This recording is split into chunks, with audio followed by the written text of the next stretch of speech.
The main objection I got to my suggestion was, well, there are a couple things, but let me go over them one by one. We'll start with this one. The main one was that the amyloid behaves like a prion disorder, where one of these molecules undergoes a conformational change which causes it to be insoluble. So no matter how much liquid we add to this amyloid that has undergone this conformational change, it won't redissolve. And not only does it become insoluble by undergoing this conformation change, but it is somehow able to induce the same conformational change into other molecules of the same type. So let me explain how I'm understanding this, because I was not able to get a precise mechanism out of someone, and perhaps it does not exist. So let me just give a very simple example of what may be possibly going on. I don't know it is, but let me just give you the general understanding of what I'm thinking about, because then we can apply this to something else. So let's take a simple chair and boat conformations. When something is in the boat conformation, it's in a higher energy state than it is in the chair conformation. That is why, unless it's structurally not possible, things in hexagon rings tend to be in the chair conformation because there is not this interference.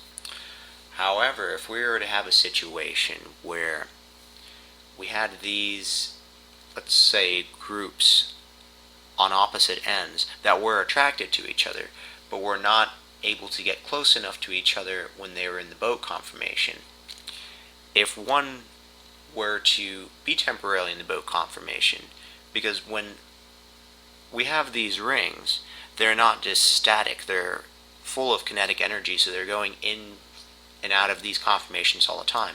It just so happens that since this is the most stable conformation, it is generally in this chair conformation, but it goes into this conformation and then it quickly changes back into the chair conformation.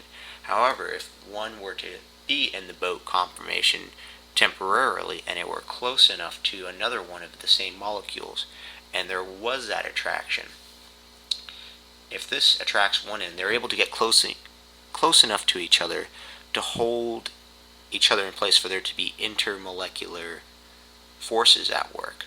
Then what may happen is that one in the boat conformation may induce another one to enter the boat conformation so they can get closer to each other, and then in this form, even though energetically on their own they would be more unstable, but since these two bonds are able to get closer to each other, they can be in a lower energy state because of that.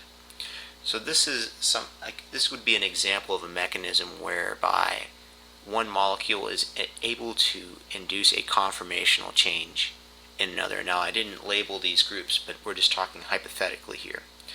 So this is my understanding of what is probably going on here. No one's told me exactly, like I said, no one's told me the exact mechanism, but I imagine it's something like this. So let me continue, because I have an idea, because if this is what's going on, and then I have an idea that can maybe work by making use of a lot of what people are already trying to do.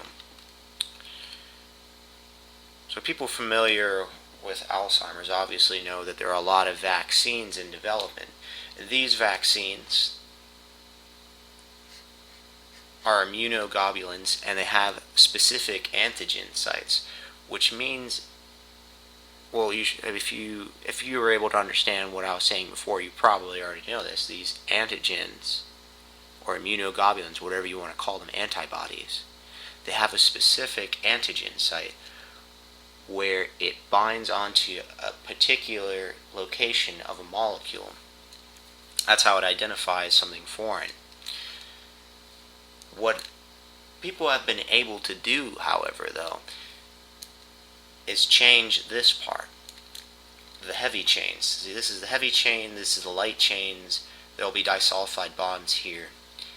and then the very tip is the antigen binding site. This is where it's actually going to bind to the actual surface of whatever it's designed to look for.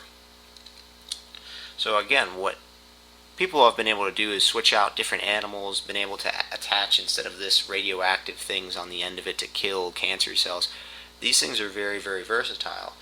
What may be a possibility, and I haven't seen anyone use it for this particular example, is to get rid of this part, because what I don't want anyways for this particular purpose is an immune reaction. What I want to do is change this to interfere with these intermolecular forces. So suppose we have something like this going on, and there is an antigen binding site right here. So this is where the antibody is going to come in and stick right there with one of these little prongs. If we change out this back end right here to something that will interfere with this bond right here, then it will stop this whole thing from happening. So if we stop them from going into this conformational change, then they may remain soluble, and then we can get rid of it using the idea I had or some other way of filtering it out. But this might be an idea of how to get this stuff soluble again. So we can interfere with this bond here, or maybe we can add it over here. Something very hydrophilic, something that's going to be attracting to water over here. So there will be all of a sudden a massive attraction to water on this end, which may make this bond less significant. So there are a lot of different antigen sites that people have been working with, because there have been a lot of different vaccines developed, because these vaccines have not been so, it's not that they haven't worked, there has been a lot of collateral damage because of the immune system, and the brain is not a good place for collateral damage. But the important part is that we have these different sites on these molecules that people have been able to target with the idea of developing a vaccine.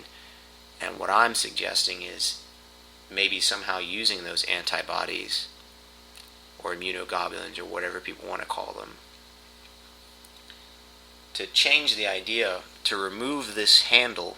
So this handle is where the immune cell will grab onto the end of this and recognize it as something that needs to be removed. I'm saying get rid of this handle, and what we want to do is design something to either interfere with the bonds, the intermolecular forces taking place between these things, or by adding it to another site where it's making it more soluble so it will redissolve. That's the idea. And then to filter it out using whatever system, you can maybe use the one that I suggested or something else entirely. But if this hasn't been tried, then maybe it might be an idea for someone out there. I don't have the kind of money it would take to research this myself, but if anyone's out there and is interested, I might be able to help as well. But anyone else out there wants to give it a try, then go ahead. Let me know, so I'd be interested to see how it works out.